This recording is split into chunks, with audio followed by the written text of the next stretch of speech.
Good evening and welcome to Dog Talk. I'm Dan Camilleri. And I'm Laura McKillop. We'd like to start by thanking Enduro for their ongoing support in bringing you Dog Talk each fortnight. We're lucky enough to be speaking with Gary White once again from White's Kelpie Stud. Enduro's #1 ambassador worldwide. How you going, big dog? Yeah, I'm good, thank you. How are you, Laura and Dan?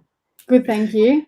Good, thanks, mate. We're just having a yarn there backstage before we come on. You were number 8, so we're now Right. 154 episodes down the road. 64, 106. Oh, yeah. 164, sorry, but 156 episodes down the road. I was going to say the math wasn't really mapping there. No, it wasn't. It wasn't. Thanks, Laura. Made a lot of water under the bridge in 156 episodes. What's changed for Gary White? A lot, but not a lot. Yeah, no, look, my life in that time, I'm not sure back then where I was living at, whether I was still out at Nyngan or I'd moved just east of Dubbo to Geary at that stage. I'm pretty sure I was still out at Nyngan, wasn't I? It would have been because it was 2021. Oh, yeah, for sure. Yep. Yeah. 21, crikeys. Bloody hell. Yeah, I was definitely still out there. So we've moved east. We've moved down to a little bit of civilization, and not that it wasn't civilized out there, but it just seems that it's just so much easier down when you get closer or further east. Instead of having to do that 2.5 hours before you even get to Dubbo or whatever, to going somewhere, you're already there. Yeah, and for those that don't know you or haven't listened to your previous podcast, do you want to tell a little bit about your history? Oh, yeah, just sort of growing up in Western New South Wales, really where I lived at for the first 12 years of my life, was just a remote little village between Nyngan and Cobar called Hermidale, and went to a tiny little primary school there, which was actually great when I look back at it. And then just always been on the land around the Nyngan area, worked around there, sheep, cattle, feral goats or whatever. So, just always been on the land. And last 25 years I was out there. I was sort of just contracting, livestock contracting. And now I've sort of moved east, and we're just on a little retirement block, really, at 75 acres. And I've gone from full-time stock work to virtually doing schools all the time for a living. Yeah. You mentioned retirement block, but you've done anything but retire, right? You're probably traveling more now, more than ever. Oh, yeah. I think I worked out over the last 2 months. I was away for 43 days of the 60, and that entailed, first of all, we went up to Queensland and did a couple of schools in the Queensland State Utility Championships while we're up there.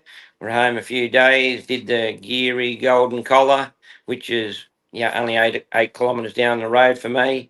Then we went down to Victoria for 10 days. Then we were home for about 3 or 4 days. Then we flew over to Western Australia, did 2 schools over there, flew back, and then I was home for a little while. And then Angie stayed home, but I went over to South Australia and did a couple of schools over there, and then meshed that with the South Australian Utility Championships. And on the way home, dropped the caravan at Nyngan Showground, come home and got all the trial gear and headed back to Nyngan, and come home yesterday. So it's been a whirlwind. Mate, we're just coming off the back of a big week there at Nyngan with the Australian Utility, and I suppose we'll touch on that a little bit. But mate, how about in the last 4 years now, 5 years since we spoke? Yep. Mate, getting overseas a little bit as well? Oh, yeah, I've been going overseas for a long time, but except for this year, like we were going overseas in the last 4 or 5 years, we're going overseas twice a year, generally to the USA, Canada, or through Europe, Scandinavia, or the UK doing schools. So, I'm not complaining. We both love traveling, so we travel during the week and do schools on the weekend. We've met some amazing people, seen some amazing sights, and we've got good friends all corners of the world. if there is corners in the world. um, obviously, you're not just seeing kelpies around the world, mate, but obviously you are seeing some. Are you seeing a lot of resemblance to what we have here in Australia? Because obviously there's been a big investment overseas in taking good genetics. Oh yeah, no. Look, most of the schools I do are there overseas are predominantly kelpies, not all kelpies, but predominantly. And yeah, look, I see a lot of genetics from here in Australia, of course, and you know, whether they're directly from Australia or they're going back 2 or 3 generations, but yeah, of course, they all originated over here. Any like getting across the different countries, is there any like common theme you see in the way they handle their dogs and livestock, or any differences compared to us? Um, yes, they handle their livestock differently, and I purely think it's because of the difference in the trial scene. Over there, they're all drive, what I call very interesting drive. I call it drive mad. All they want to do with their dogs is be able to drive, and that's because I think it's because of their trials. Also, you know, you go to the UK or whatever, and I was at a school in Wales, and one of the blokes there, 4 o'clock on a Sunday afternoon, I said, I'd just love to see one of those dogs go up those hills, and we're in Snowdonia National Park, and like they were leasing country in there, and Sunday 4 o'clock. One of the students said to me, look up there, and Mike was up there sending a dog, and it was up this massive hill, and it was just a speck. You had to concentrate. It took me about 2 minutes to be able to see the dog and the sheep, and then it was just an incredible sight to see, and just so far removed from what I personally do with a dog and what most Australians do with a dog. So, yeah, I've seen some incredible things, and yeah, there's different uses. I think over in Europe and whatever, and they're working a lot smaller numbers than we are.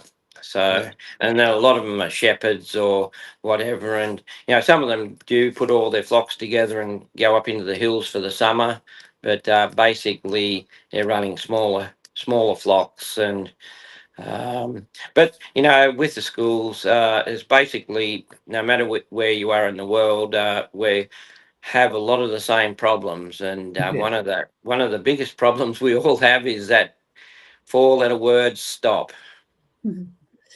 That was actually going to be my next question. Do you see a common theme in the same issues? And Yeah. talk to us about the stop, mate. Well, it's just a problem all around the world. Including myself.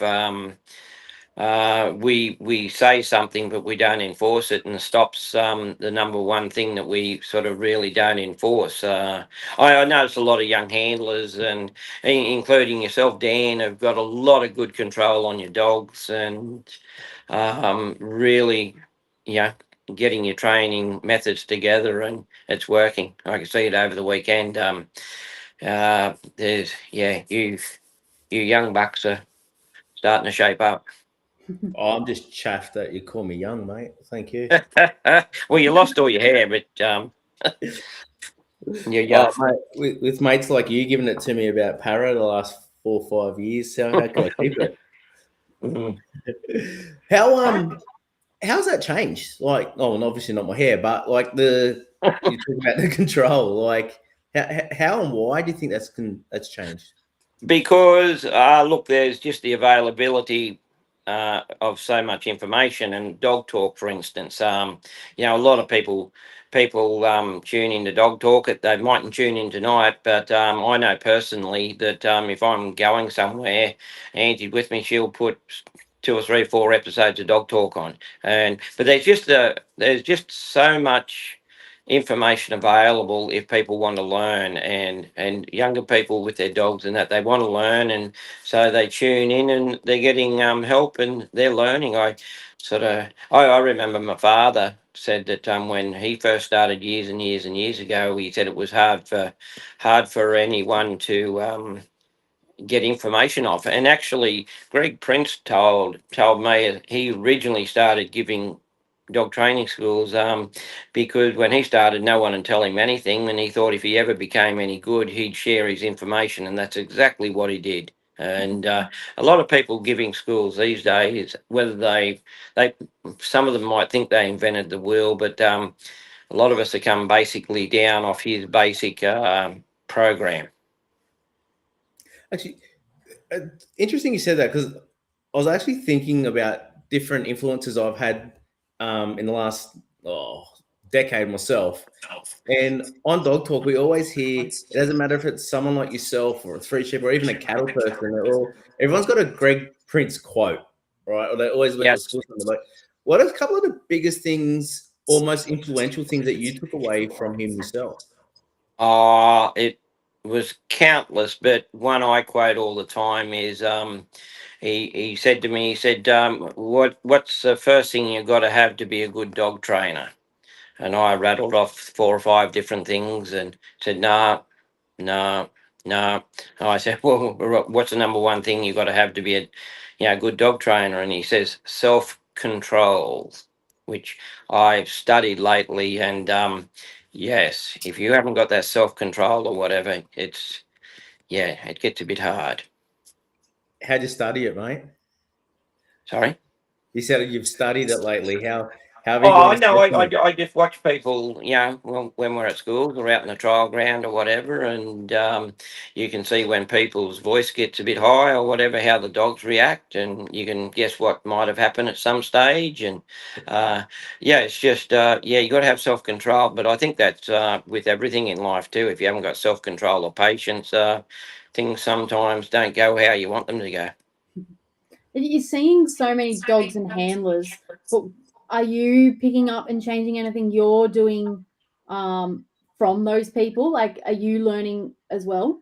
Oh, yes, most definitely. My schools have changed. They've been tweaked all the time, just in little ways. And if I get somebody else out there and just say we're doing sides or stops or whatever, and they've got a really stop or a good stop or a good sides, I ask them how they've got it. Mhm. And I'm out to learn from them as much as they're out to learn from me. So my schools are forever just being tweaked. Is there Tweaked any like? after. Oh, sorry, Laura, you go first. That's all right. No, I was just going to say, like, tweaked after 22 state championships, is it 6 national Kelpie field trials? Yeah. Look, Like, Danny. sorry, as I say, like, you're tweaking things after you've already achieved so much within your career. Oh yeah, but if you stay stagnant, look, to tell you the truth, it's a little bit daunting. The younger brigade coming through, just like yourself, whatever, how much control and how good you are with dogs. And if I stood still for a second, I'm just going to be left behind by all this younger brigade, because I just see this younger brigade very, very professional, very professional and willing to put in the time and spend with their dogs. And dogs are just like any other professional sport or whatever, that if you don't put in, you don't get the results. And I'm just finding it harder and harder with the younger brigade, to the amount of time they've and determination they've got to succeed. You just got to keep on putting in, otherwise I'm just going to get left behind. And that's life, isn't it? To a certain degree. That is life, totally. If you Mm. stand still, you get left behind. And other than social media, where people are learning it and things like Dog Talk and online training, is there a shift in people, or is there some other sort of shift that's seen that growth, do you think?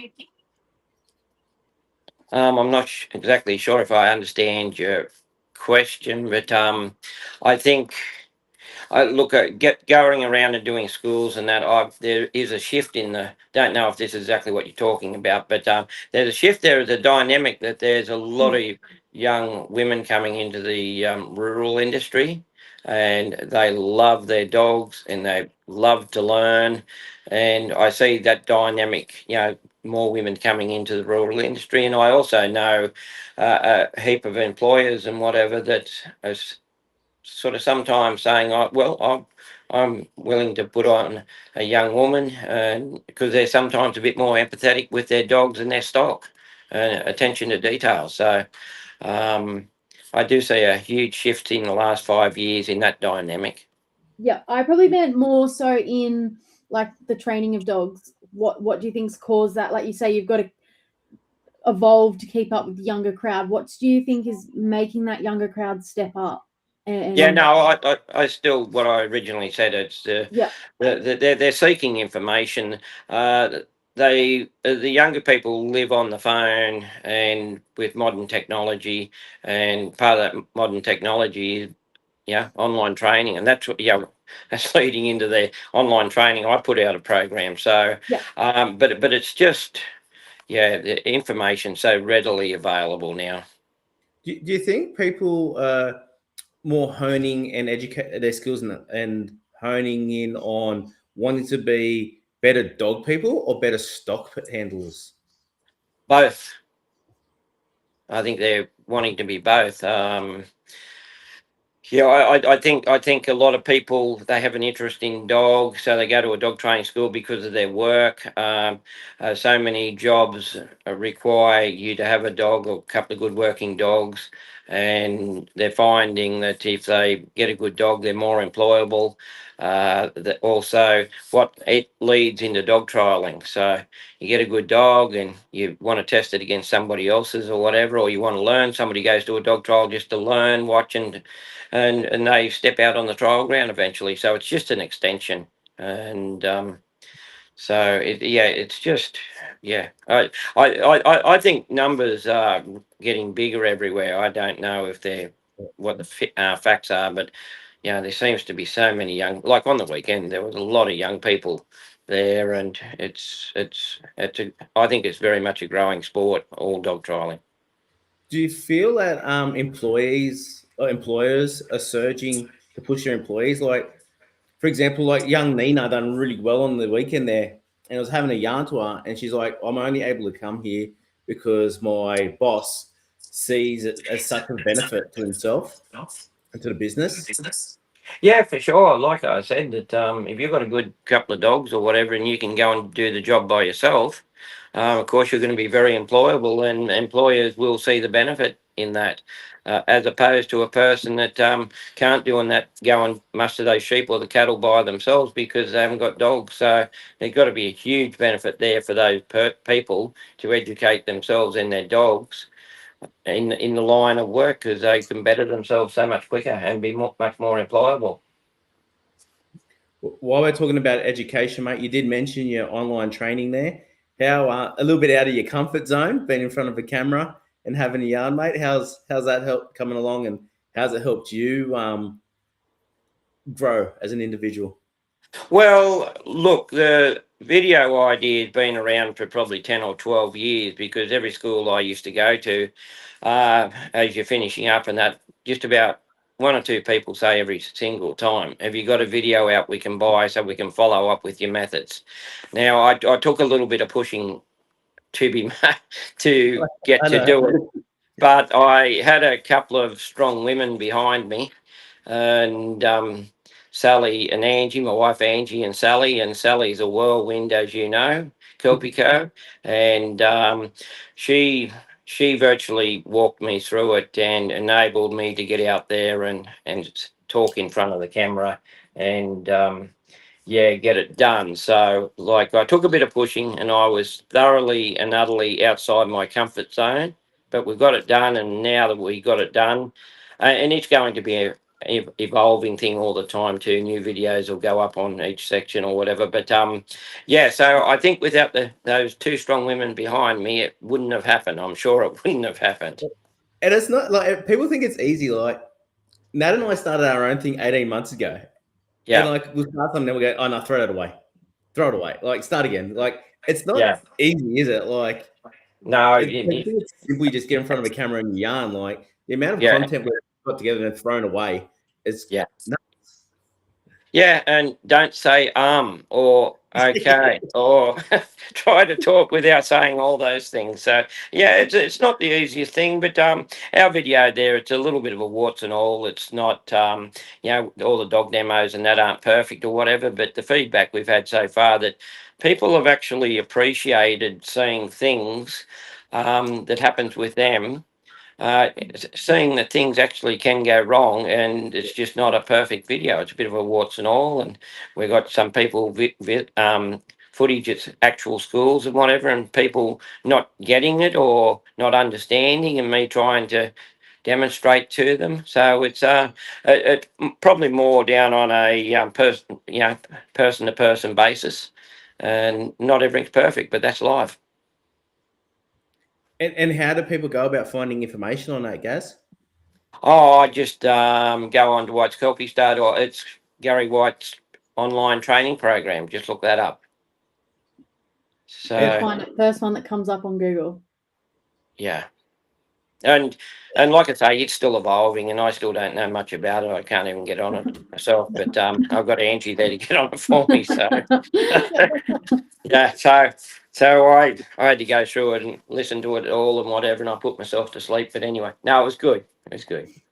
Mate, look at you, mate. Talking about getting in front of the camera, I seen you on Sunrise the other morning.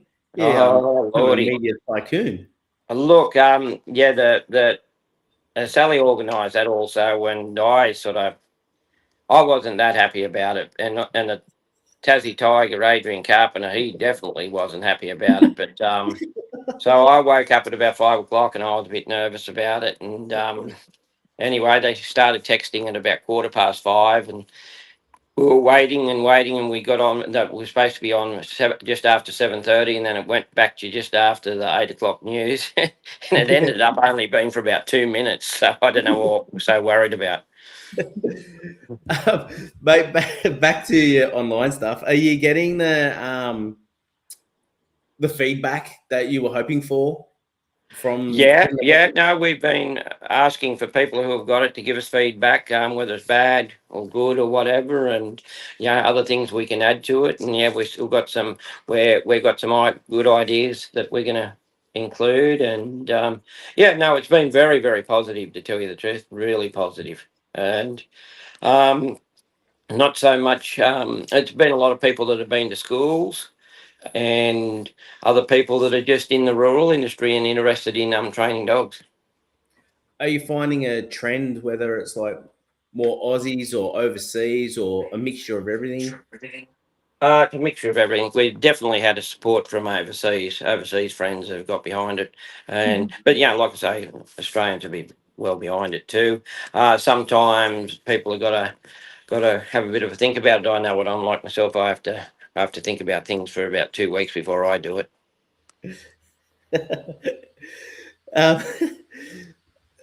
you mentioned there about like before about like younger people coming through, and like if you don't stand, like if you stand still, you just get swallowed up, kind of is where you're going. Like, so what from different things is it, what have you implemented or changed, or have you changed anything within yourself and your program?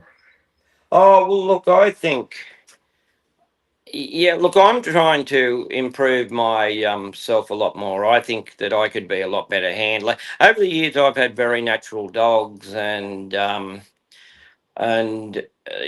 dogs have done a lot for me. Where now it's hard keeping up over the years, coming up with really good dogs, X Factor dogs. And I've got a couple of dogs in the pack now. I've got a difference in my pack now. It's a variance in my team, where before I had quite similar type dogs, but now I purposely did it. I've kept other dogs that before I wouldn't have left in my pack, but I left a variance in there for all types of sheep. So I'm just hoping that no matter what comes out the other end, I've got a dog there in the pack for it. But yeah, look, I think I've got to become a lot better handler myself. I think that's what I've got to do. Actually, I listened to Sharon Steer on Dog Talk, and I thought she had. I was really fascinated with a lot of the things she said, and I think I could implement a lot of what she was talking about to make myself a better handler. I'm very much an old-fashioned handler. All you young people who are coming through are of a, you know, a much more of a control basis, where in the older generation it was much more of a natural dog, and we just interact with the dogs when we need to or whatever.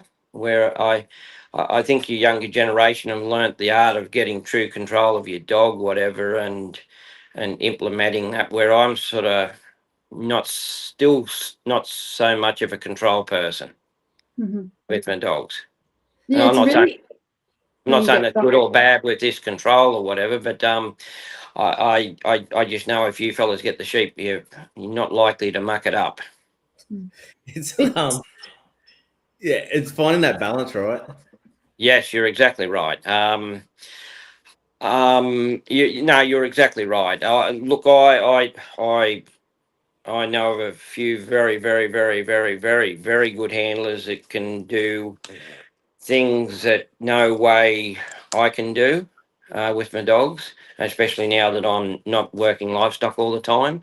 But even with all that control and everything they've got on those dogs or whatever, that I'm still getting around them somehow. So I don't know whether it's luck or not. But anyway.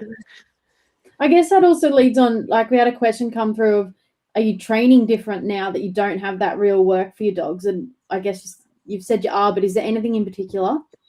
Oh, look, no, I've just with these younger dogs, and I've been settling in for a couple of years here, and I've still not, and I'm not home very much.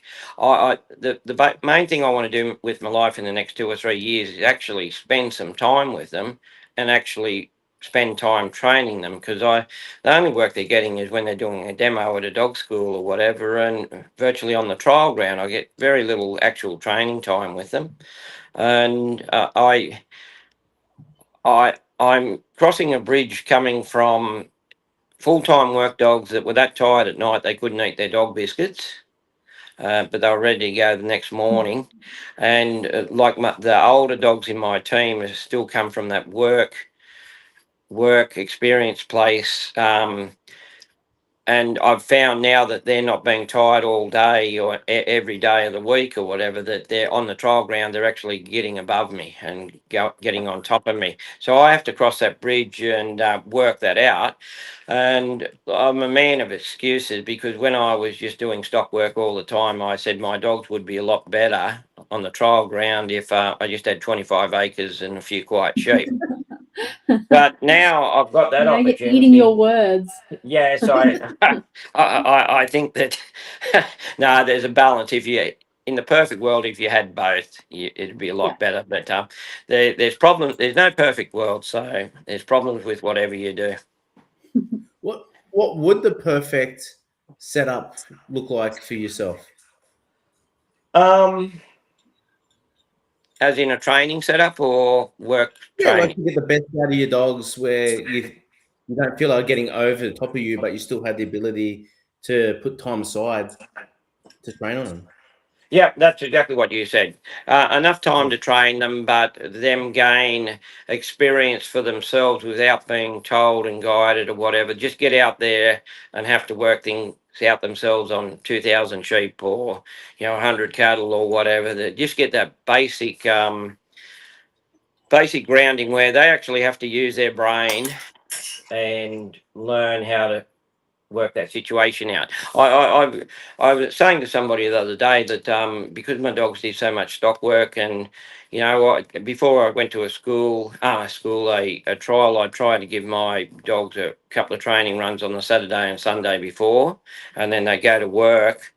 But I'd say in the perfect scenario, I'd like to take them off stock work for a week before, just to get their brakes working, their steering wheel working, just fine tune everything. Because the workplace, if they're 400 meters away and you tell them to stop, you can't enforce it.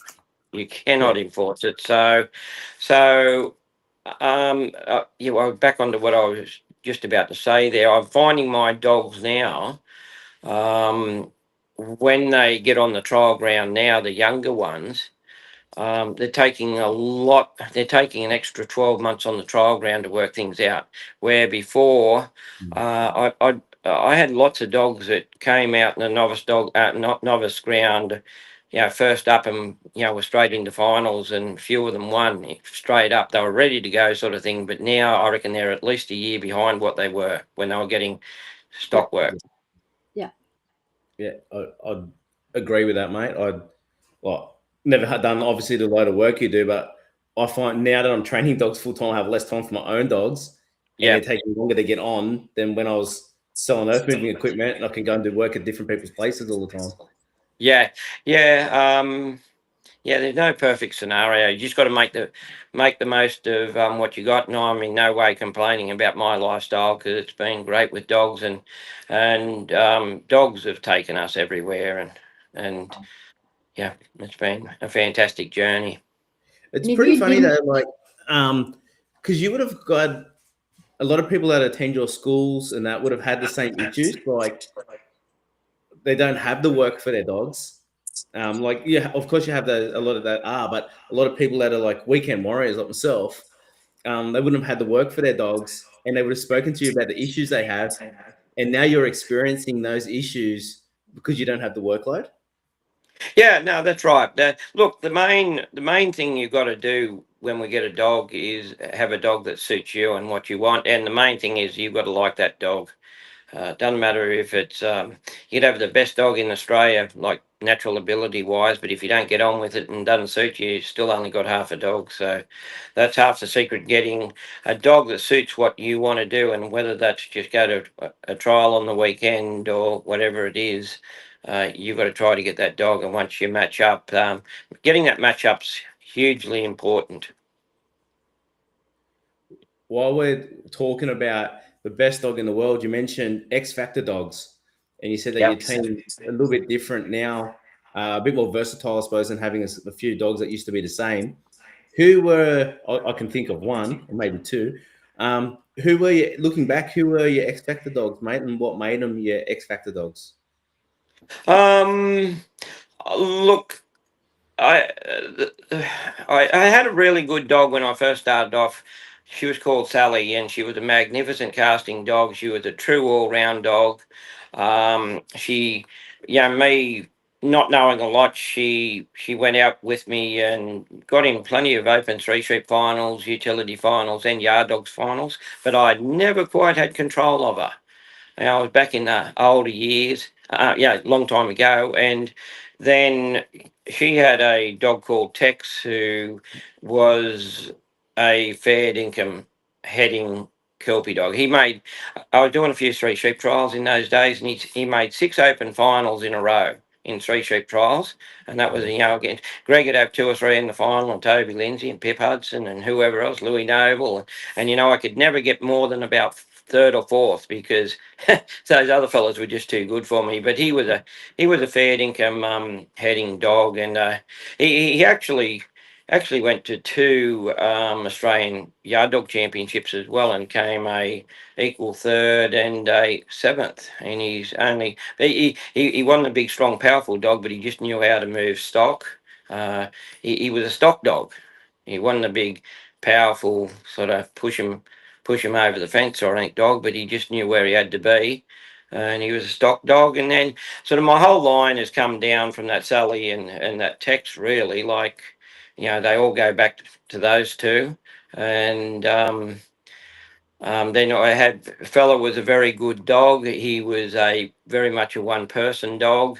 Talking about the first time he went to a trial was the New South Wales Three Sheep Championships at Molong, and I honestly didn't.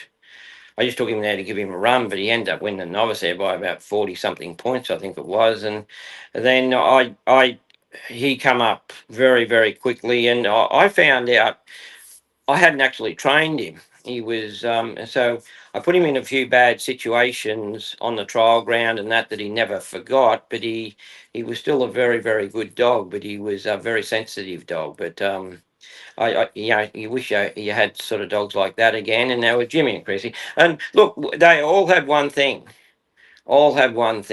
If they were 200 metres away, and me saying I haven't got a lot of control of them or whatever.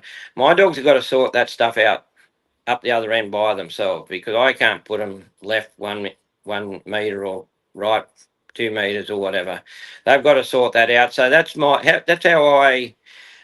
I sort of rate my dogs. If they can handle flighty sheep or 100, 200 meters away and sort all that out themselves, I think they're a pretty handy dog. There's a lot more to it, but that's what all my good ones have been able to do. And do you think that was the real work, or you reckon that's something that you'll be able to sort of test at home now? No, look, that work they were doing there was totally genetic, and that was what was bred in them.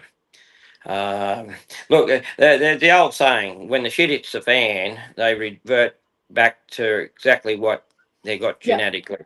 And all the training you give them or whatever, it's when in those moments, they just got to do it. I'm not quick enough to tell them to do it. They just got to do it. So I see. Sorry? Genetics are a funny thing. Breeding's just a very hard thing. But look, I see plenty of dogs that if we get quiet stock, they can be manoeuvred around and put here, put there, and get a run. But on wild stock, they've got to be able to do it themselves when it comes to the crunch. Mate, whenever I think Gary White's fella is the first dog that always comes to mind, and it would for so many people to be so much of his blood still around and not too far back either. Yeah, no, that's right. That's right.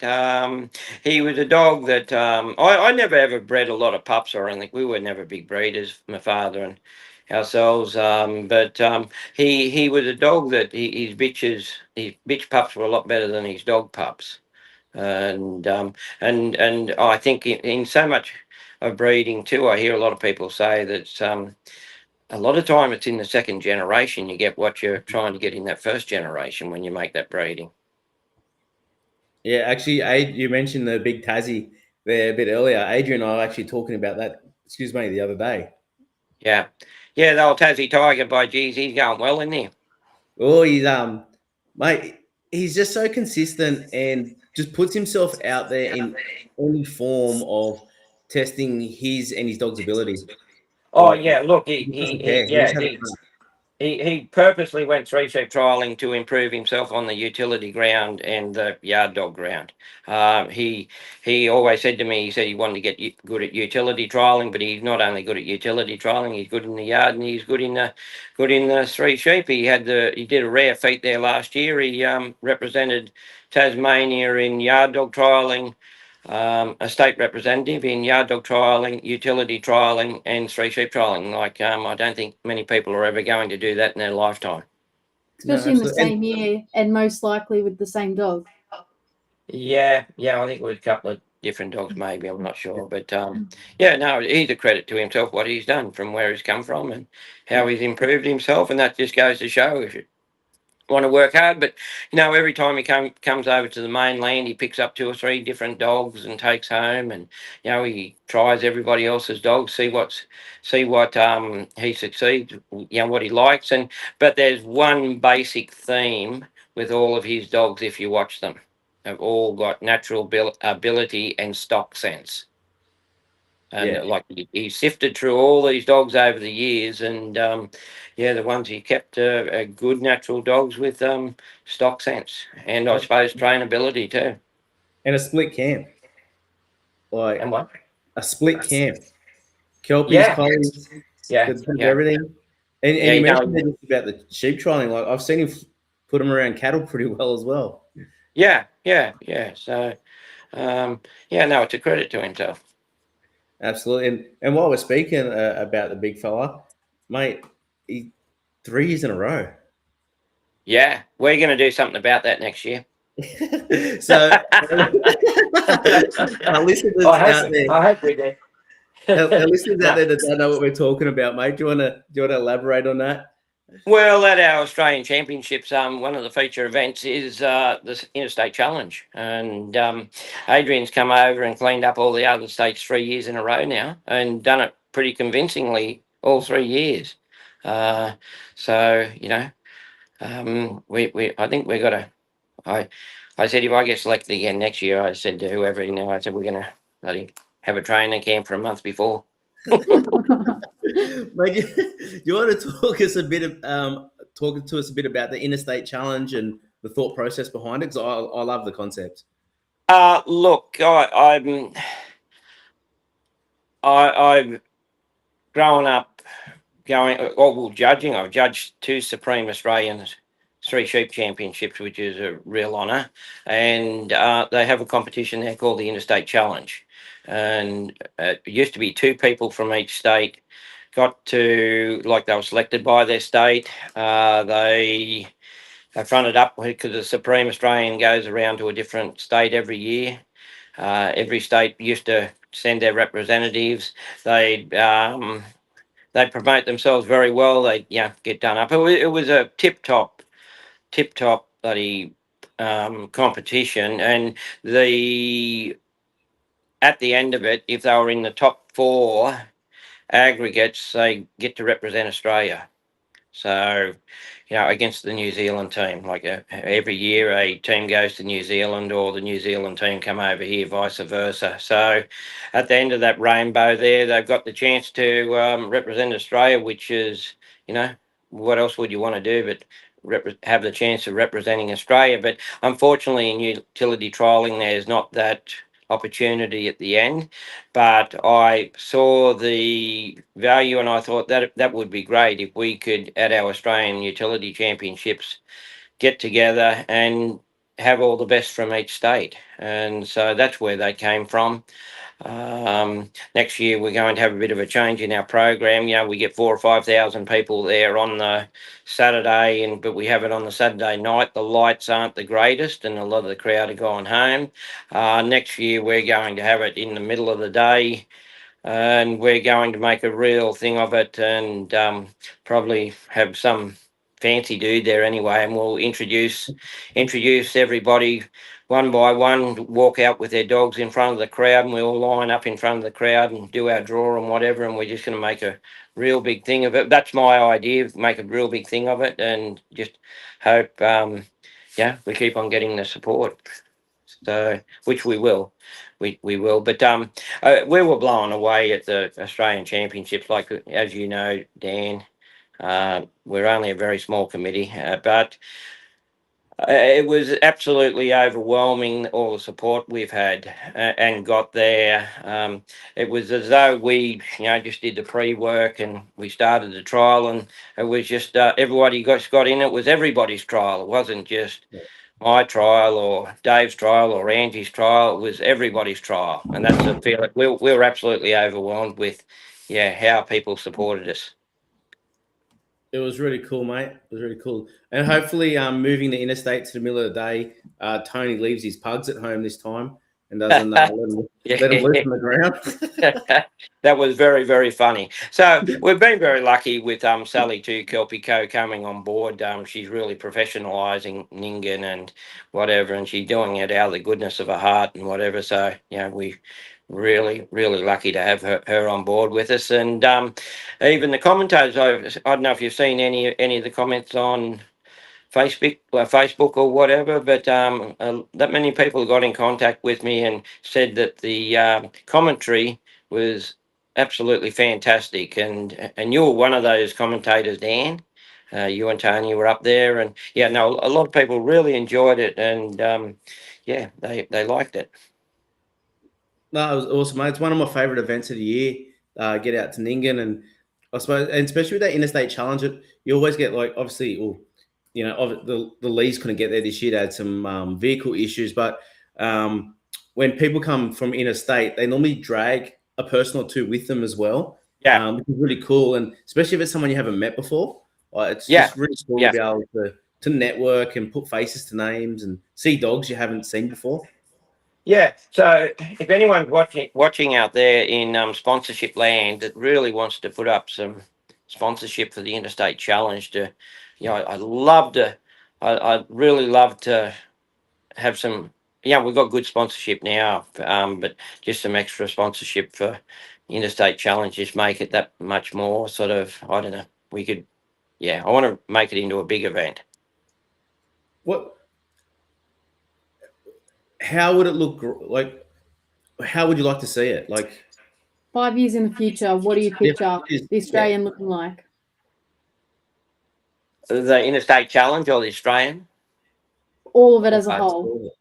Yeah, no, look, I just want it to be something that all states, all people want to get involved with. And they say, oh, we're going to want to go to one trial this year, and that's going to be Nyngan. And sort of we're it's hard for people to do that. This year we didn't have Western Australians, and I fully understand that. Last year we did because, they could go on and go up to Durrumbandy and do the National Kelpie Trial and the Australian Yard Dog Championship. And I know it's hard to get people to travel and that, but that's what I'd like to say, geez, I'd love to represent my state in the Interstate Challenge. And it's happening in most states, but not every state.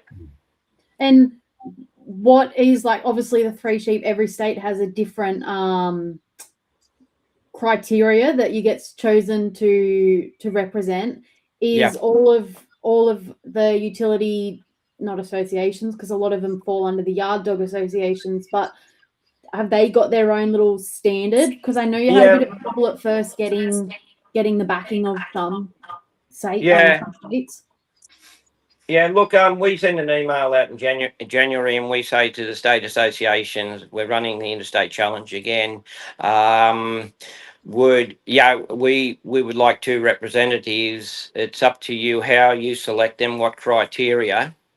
That's up to each state how they select or the criteria. So that'd be different to New South Wales or whatever, but that's up to them. And so there's no set criteria. No. Would you like to see the representatives blow out from 2 to 4, like the 3 Sheep, like number 4th in the Australian? It'd be pretty cool. Yeah. No, look, bigger the better. I think. Only thing is time. We only got the one ground, which is a beautiful ground, and it's a great setup, and it's a great showground. But the thing is, like, we had nearly 250 runs there on, from Thursday to Sunday. The year before we had over 330 runs, and that's a lot of runs to get through. And it's a good social event. We all like to have a beer and get together around the fire and whatever. And but it's I don't know how much bigger we can get. We can probably go back to last year. We started on a Wednesday. This year we started on the Thursday. And what about, like, the evolution of utility trials as a whole? Like, you've seen it progress and grow to over 300 runs. It obviously hasn't always been like that. Oh no, but look, I cut my teeth on going to the National Kelpie Trial with Dad, and I idolised all those earlier people, Jimmy Luce and Chris Stapleton and Kevy Howell, and there was a host of them that I just said, when I saw them with their all-round dogs, I said, geez, I'd love to be as good as that or whatever. But looking back at the old videos, utility trialing has absolutely gone forward. Back in the early 90s and whatever, they were very loose courses. They were very, they probably were, dogs were a lot looser out in the paddock of those days. I'll probably have some opposition to this, but I honestly do not think, as a points wise, a lot of those older dogs would compete with, since 2000 successfully, or 2010, because Kelpie, whether it's training or the dogs we've selected for these utility trials, are a lot more precise outside these days. They probably haven't got the raw power through the yard. I'm talking raw power, but they're definitely, since those early Kelpie trials, they've definitely got a lot more finesse and a lot finer work outside. There's no doubt about it. Do you reckon that's back to the training though, or changes selection of breeding?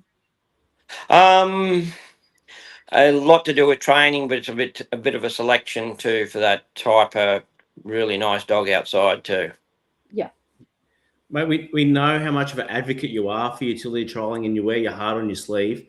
Are you happy with where it is at the moment, and do you think we can improve it, or does it should just stay how it is? Look, I think it's in New South Wales. I think we're in a great spot. Really in a great spot. Look how many young people were there just over the weekend and at Yagara and whatever. And yeah, just a lot of young people coming into the sport and having a crack at it. Traditionally, over the years, yard dog people have come over and had a crack at it, and yeah, when yeah, they don't get the success or something happens, like you quoted last time, I said to you that it's a lonely place when you step out in the paddock area and you're standing there at the peg, and your dog's 150 metres away or 200 metres away or whatever it is, and things aren't going right. So a few people coming over from the yards mightn't have exactly the right dogs for utility trialling, and then they might get their backside kicked or whatever, and a lot of them are saying, well, we're not going out there again, we'll go straight back into the yard. But some of them are stepping out, but look, I'm not condemning that. It's people do what they like or whatever. It's just I like utility trialing, so I'm not condemning people for not coming and having a second go or whatever. And but yeah, I just see it as a real challenge, and I love it so much is because it was the type of dog I wanted. We're out in the western area there. If you didn't have a good mustering dog or smart dog in the scrub or whatever, you didn't get your stock in. Or if your dog was too pushy or didn't have stock sense or whatever, they're not the greatest of country out there, and you didn't get half of them to the bloody yard because they were lying down on you. So it was just the type of dog I wanted, that suited my work, and that was the type of dog that goes well in the utility trials. Is there any changes you'd like to see in utility trialing, or you're happy with where it's at? No, I think. Look, those obstacles. Excuse me, I just got to plug this in before it goes flat. Yeah, right. Those obstacles. A lot of people say, "Oh, why don't we do this and do that with the obstacles and that?" But those obstacles were designed a long time ago by smart people, and those obstacles show a lot of different things, and what they do show is a dog's ability and stock sense, and also shows shows a handler's temperament and a dog's temperament, and shows a lot of things also. Like I heard the argument, why would you put, out in the paddock you don't see two obstacles just sitting there out in the middle of the paddock that you've got to put them through. And somebody said, "Oh, why don't you put them around a tree?" And my reply was, "Well, I said I know 1,000 dogs that could chase sheep around a tree, but I don't know of many dogs that can chase sheep through an obstacle like that, when they actually have to use their brains and ability and whatever." So that's my answer to that all the time. And those things that obstacles show, things that I think a lot of the better traits we're looking for. I had someone put it to me the other day, not about utility, about a different, about cattle trialing, and it was the camp drafters. How long ago did they create their course? And they haven't changed it. And like you said, people don't go out and chase a cow around two pegs and through a gate, but it's been like that for over 100 years because it was set up as a challenge. It's not meant to be easy. It's meant to be a challenge. Yeah, and it's meant to show up our dog's weaknesses and strengths, and it shows up our, how we react under pressure ourselves, and and when we're under pressure, and how we relate to the dogs, and how that dog handles that pressure from us, and that's called temperament and whatever. And you get that pressure situation, you don't see that when they're chasing them around a tree. No, maybe you have to put two back through a pop hole in a fence one day. So well. Actually, it's funny you mentioned that, because when I was on the way, I was on the way from Girard to the top 15 that morning. Yeah. And there's everyone that knows me knows I hate reading, so I listen to audiobooks or podcasts, and there's an audiobook called The Dogs That Made Australia Great. And I was listening to a particular chapter when they talk about the development of the Kelpie and trialing when it started. And they talked about how the men that started, or the people that started trialing, actually one of the first couple of trials actually judged by women too. Yeah. But the people that were trialing, how the course was replicating as much as they could odd jobs Yep. around the place and things when things don't go to plan. Yep. And a Yeah, dog look, goes through that. a lot of my life I worked on places that have creek systems running through them and whatever, and you've got a thing called a give and take, which sort of goes across all the, across the creek. So your neighbour's got a bit of the creek frontage and backwards and forwards, and like a real problem out that way. There's always real holes in the fence, and you can guarantee your young weaners or whatever, and I was forever, instead of walking those sheep that got through there, might be 5 or 6 or 2 or 3 or 10 or whatever, instead of walking them up to the gateway, which might be 3 kilometres away, just popping them through a roo hole, or, getting a forky stick and, putting the fence up a little bit. But, so I was using stuff like exactly the same as what we're doing out in the trial ground all the time, all that final work. And I can understand people sort of, we're out in the back blocks there and whatever, and I understand you get down to central New South Wales and down into Victoria and that, like it's sort of like working in a working in a park, if you know what I mean. So it's just horses for courses, and you get, like I said before, you get the type of dog that suits you and your work and you like. And I just happen to I love all forms of trialing, really. All it is we're all working stock. It's no different, like, and the same principles apply in each different facet, whether it be yard work or street sheep trialing. It's all working stock. You mentioned there a little earlier, like how much it's changed. I think like in maybe the last decade, like trialing in general. Like, where to from here? Like, where you've seen it evolve differently, but like, where do you think it goes from here? Like, mechanical? Do we rely too much? No. Can we go the wrong way? Look. My view is that the dog I want is got a lot of natural ability, and then it's got to be trainable. And they're the really top dogs. If they've got that top-notch ability, natural ability, and we can train them and they work with us, we've got a good dog.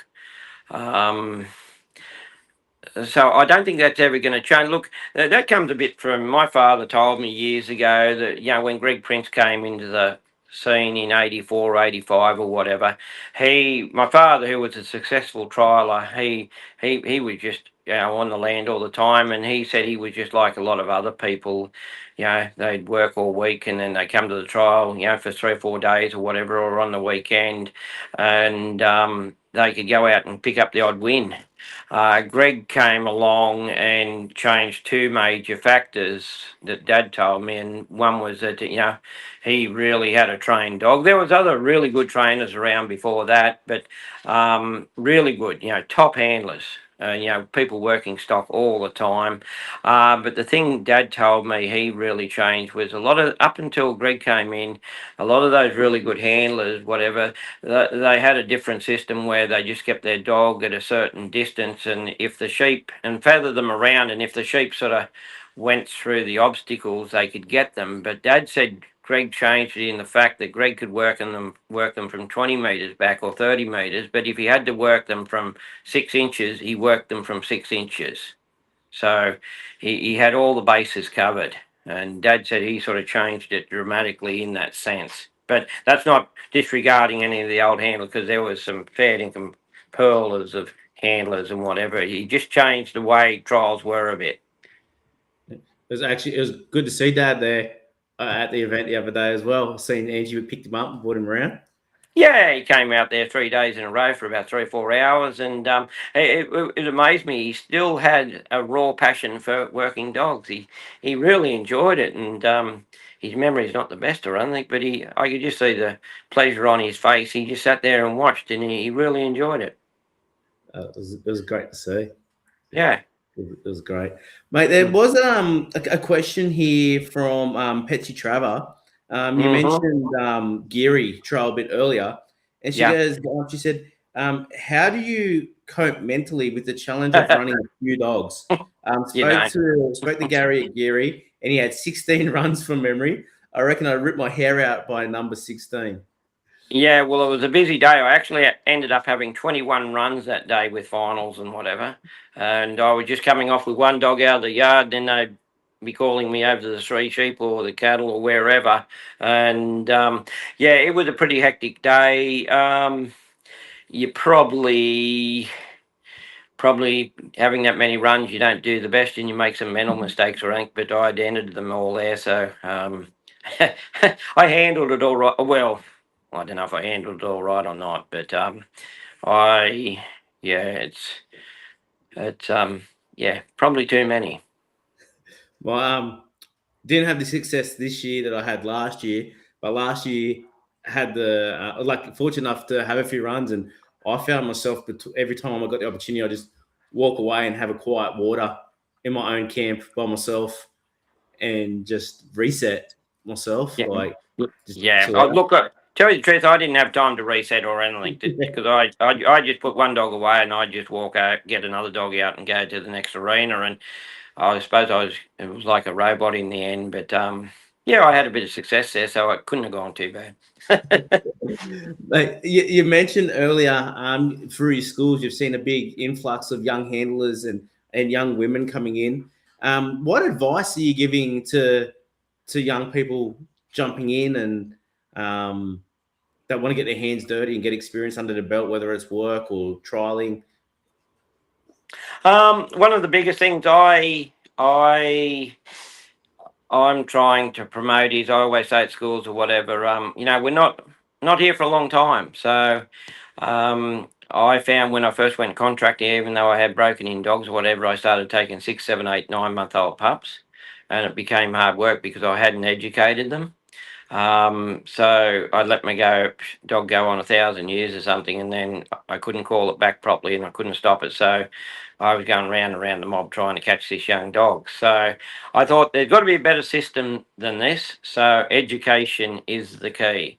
So I said, I'm not taking any of these young dogs with me to work until I've given them some basic groundwork and education at home before I bring them out to the big world. So as soon as I started doing that, life or work became a lot easier, a lot more enjoyable. So my message is that, if you've got an educated dog, you can actually go out and just love mustering sheep and cattle and drafting or bringing them through the paddock and whatever. So my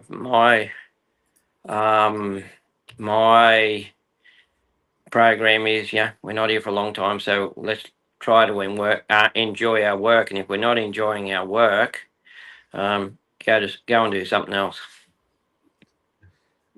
So if you didn't grow up doing what you did, what would Gary have done? Trainer for the Dragons, run the water. Yeah, running out as hooker for the Dragons. No, I love history. When I travel, I absolutely love history. Look, I could never ever imagine myself like I was born on the land. And that's all I ever wanted to do. That's the only thing I ever really wanted to do. And I was a horse rider for a start, and then, I suppose I just loved animals all the time. And Laura, while I got you too, thank you very much for your sponsorship. Always happy to sponsor. Yes, you are. You're always very generous. Thank you. Right. When before we come on live tonight, we're having a yarn. We're number 8 on Dog Talk back in 2021, and you're our first conversation where we went over an hour and a half, and I promised we wouldn't do that to you today. So we have reached that hour mark, mate, and I'm very cautious of just being grateful for the time you've given us, mate. Are there any other things you'd like to cap off or messages you'd like to get out into our industry? In the rural industry, there's a whole good world out there, really. A whole lifestyle, whole different lifestyle that if you love that lifestyle, you love it. And, that's still available, And if you got that good, well-trained dog beside you, and that's even more enjoyable. So, no, we can go longer, Dan. It's up to you, mate. That's all right, mate. Well, since you mentioned that, then, because I was cautious of that, first year that we have the utility point score going, you and Greg, or in New South Wales, yourself and Greg have been battling that out this year. Yeah. I think you got a couple over him this weekend. Yeah. What's the plan for the rest of the year when it comes to utility? There's two more utility trials on the calendar. 3 more, actually. Oh yeah, there's an extra one now in Wentworth. Yeah. Yep. Getting to all 3 of them, mate.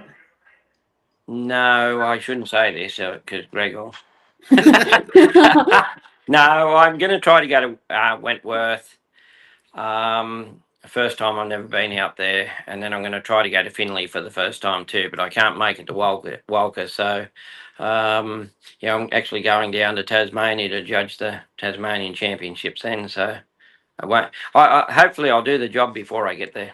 Mate, well, I think I've been to Walker definitely the last 2 years, maybe the last 3, and I haven't seen Greg there. So if I see him there, I know He'll be there now. He would have heard this, and he'll be there now. Yeah.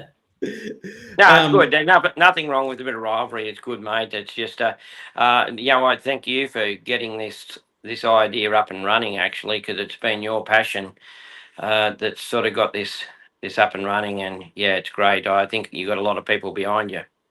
No, mate, thank you, but it only comes off the back of everybody else, and like trialing started in the arena. And then obviously the Yard Dog Association was formed, and there's a record of every dog and handler since the Yard Dog inception of the Yard Dog trialing. But there's no one can tell me who the utility dog of the year was last year, or the year before, or the year before that. Yeah. So I think it's time that those records, there's that history is kept now, and it will be kept on the shield. And mate, people like yourself and Kevy and Dave and Michael Johnson, and if Jake and Ryan jumped on, Patsy Trevor jumped on. I'm sure I'm missing names there in the spirit of the moment, but there's been such a big support for this, and to collect the data and to just keep that little bit of history. So, like, I know you put me up there, but it's not me, mate. It's everyone. So it's awesome. Yeah, it's a shame that we can't go back over the last 40 years and create other shields and put people's names on it. Yeah, that's true. Look, I said before, I think utility trialing, but this is not just about utility trialing. It's free sheep yard or whatever. But I think the whole dog scene is in a very healthy situation. And I think it's only going to get better and stronger. And I just keep on scares me a bit of how many good young people are getting out there and old fuddy-duddies like me, bloody pushing it every inch of the way. I if it gets too hard for me, I'll just retire and watch every game of live football every weekend, I think. You might get disappointed watching the Dragons play every weekend, mate. Actually, we're at the bottom, mate. We're on the way up now next year. I just had an idea there. Like, we've talked about the Interstate Challenge. You mentioned Geary before, and you've mentioned three sheeping a lot. How cool would it be if we kind of had like the top 4 representatives from each discipline of trialing? Yeah, right? yeah. So like the top 3 sheepers, top 4 3 sheepers, a half a dozen, whatever. Same in the yard, same in utility, same in cattle trialing, and then they all competed in an event. It would be very, very interesting, and it'd be great to see organise it. That would be like really cool, wouldn't it? It would be. It's just like the old thing we've been hearing for years and years and years that the Australian Rugby League, the Kangaroos play the Wallabies or whatever, half a game in under each other's rules. That'd be really interesting too. But it's never going to happen. but that you might be able to get that off the ground, Dan. Oh, we're about getting this utility thing going for the next couple of years first. But you had a shout out before if there are any big sponsors out there. Well, hey, if there's if Uncle Elon or someone out there that's got a passion and deep pockets for working dogs in the industry, if you want to put a bit more thought into that program, happy to accommodate it. And I'm sure there'll be a lot of other people that would be as well. Yeah. Yeah, I even said to with the Geary Golden Collar, like we got cattle and sheep and whatever, but doing schools all over Australia, there's just as many. I'd say there is more dogs being worked on feral goats than are worked on cattle. Maybe that's a big maybe, but there's a lot of dogs, that work feral goats all the time, and I, I made a suggestion that to have a true all-round thing, we have to have some feral goats as well, but that would be interesting. I may or may not have had a similar conversation with someone that runs one of these all-around stock dog competitions myself. Yeah. Because I would, if there was a trial on goats tomorrow, oh man, I'd love to have a crack at it. Like, I think that'd just be cool. I don't know what that format would look like, but or how you get the numbers would be pretty easy, to be honest. But yeah, I reckon that'd be a really cool trial. Actually, there used to be a goat trial. Was it Wentworth or? Yeah, Wentworth had one. They used to have one at Broken Hill. Interestingly enough, going over to South Australia last time, I did a school just near Broken Hill, and we started off on feral goats. And we had a couple of billies in there, and I put one of my dogs in there. And after it got about, every time it went around on the fence, it got bloody horns up the ribs, and she was getting a bit nervous. But so I said, anyone who's got a well experienced goat dog, but anyway, that one billy, he just didn't back down for 2 or 3 dogs. So I said, right, we'll get these doonies in and we'll break them in a bit. So he didn't bend very much, that billy. No, that would be pretty cool. But actually, you got me thinking there again. You're always someone that's advocated for, and I remember having this conversation with sheepdog trialing as an Olympic sport. Yeah, that was my wife. Yes, it'd be fantastic, but I think there is. Yeah, we looked into it a fair bit. Yeah, there's about 25 million hoops to jump through. I think they're doing camp drafting, I believe. Oh, really? I believe so, because the horse section's at Toowoomba. Right, okay. I could be completely wrong, but I believe it might be camp drafting. Well, there you go. We might have to give up the dogs and get on the horse, back on the horse. Mm. So where's the next Olympics? I don't even know where it is. You said Toowoomba back in Australia. Brisbane 32. Yeah. So whatever. Okay, Not so the next one, the one after. Yeah. Yeah, right. Camp drafting. Oh, there you go. You got 8 years. 8 years, 6 years to get that sorted, Gaz. Yeah. Oh no, it won't be me. I'm too old. I'm too old. Look, Dan and Laura, I'd like to ask you a question. Where do you see in the future dog trialing be, or utility trialing, or where do you see it going to or getting to? Ladies first. I was going to wait for you. You've had a lot to say. First time he hasn't wanted to speak. I was going to say, that's why I'm letting him talk. Okay, no. So I believe in balance, and I believe sometimes the pendulum swings particular ways and then has to correct itself. So I see trialing becoming a little bit professional and dogs becoming a little mechanical in younger generations.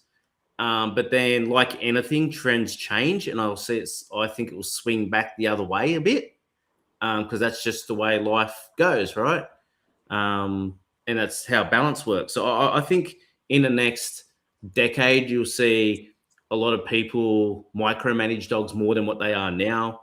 You'll see dogs becoming more mechanical, and then people will go, oh, we've gone too far, and we'll probably swing back the other way too far, and then come back again in the bend and eventually find our sweet spot. But I personally think that's kind of where we're heading at the moment.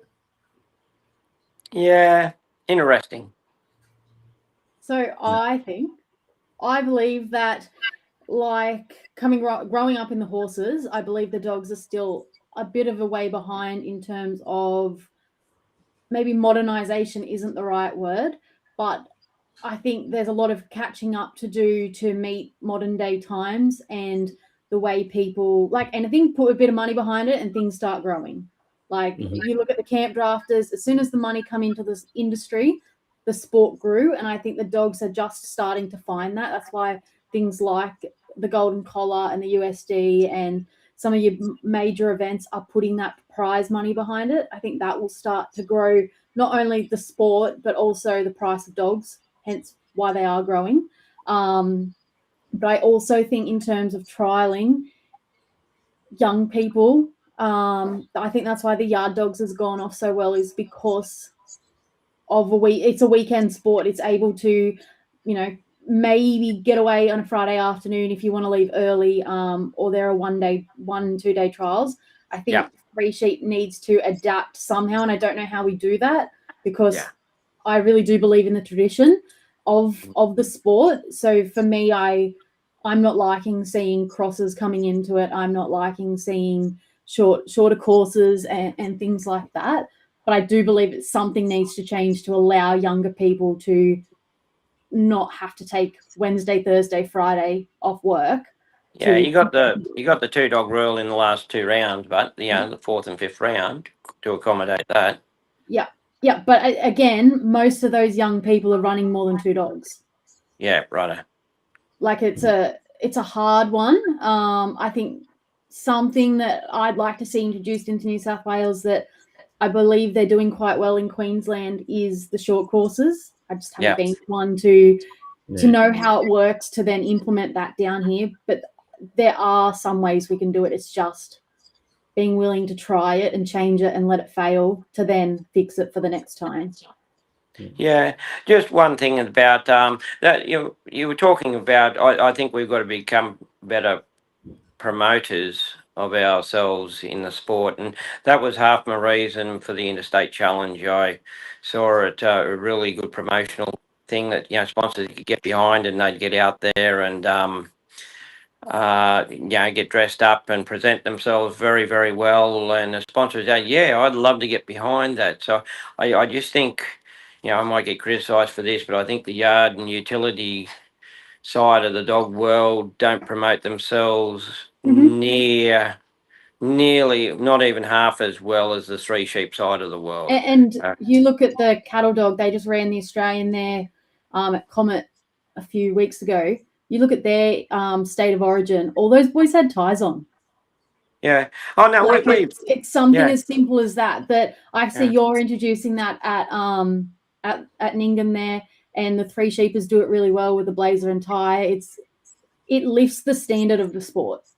Well, promoters want to get behind it, and sponsors want to get behind it, and look, that's just something I've personally wanted. Just try to lift things there, but I might be out by myself there. I don't know, but I'm behind you, Gary. Oh, thanks, Laura.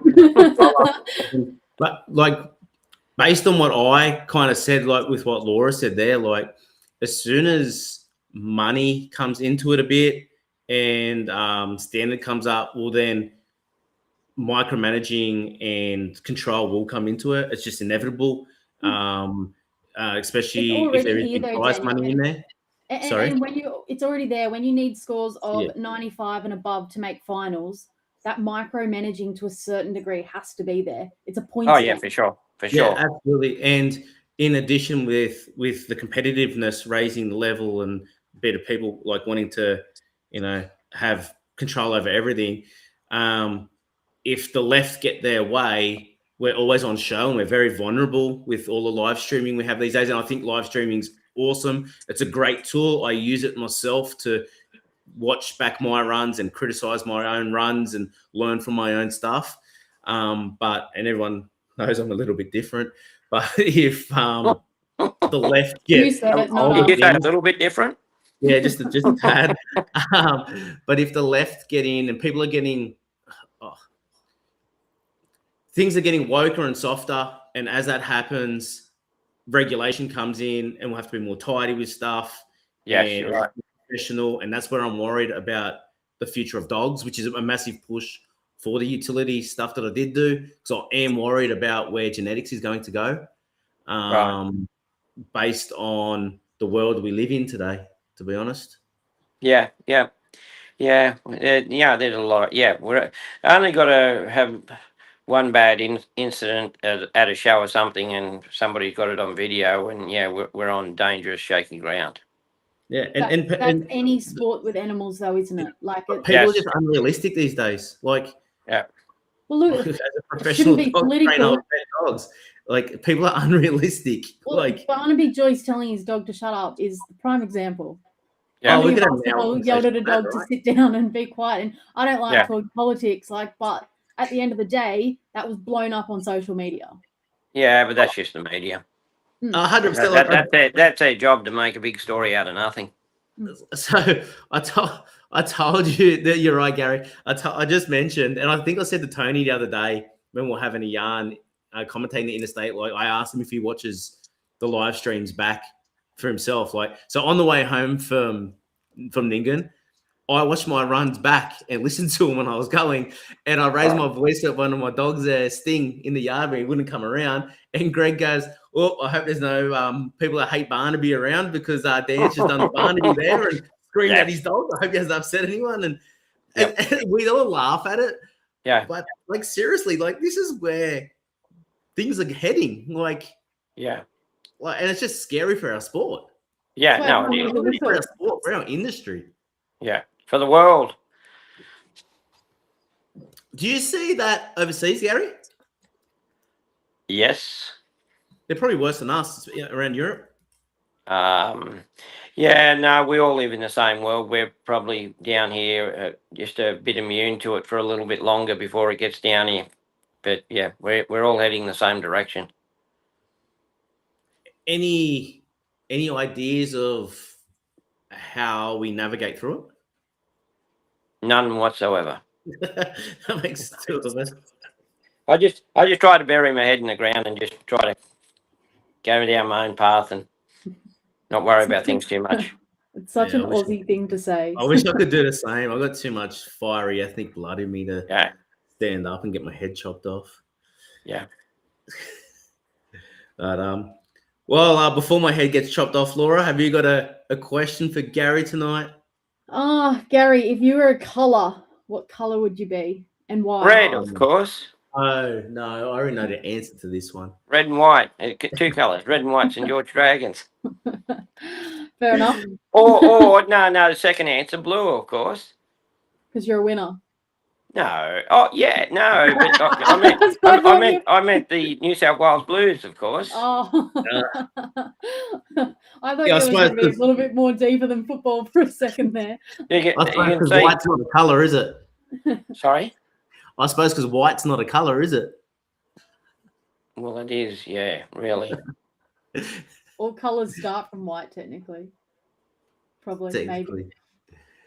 Gaz, actually, while I got you there, like we know your passion for dogs, but the passion you put into your rugby league, and the banter you give around it, mate, you don't duck your head in the sand there. I love it. No, look, I go fishing every state of origin time, and I just catch the same Queenslanders every year, hook, line, and sinker. I say the same thing, but I still catch them every single time. Just post the memory again. What better way to sign off? Gary, Mr. White, the big dog, aka the big dog himself. Thank you very much for your time tonight, mate. Much appreciated. Okay, thank you very much for asking me again. I think we got a little bit off track there, but anyway. It's all good. To everyone that's tuning in tonight and listening back, thank you for your time. We hope you enjoyed the chat. And please remember, we learn every day, and the day we stop learning from each other will be a sad day. Thank you. Thank you.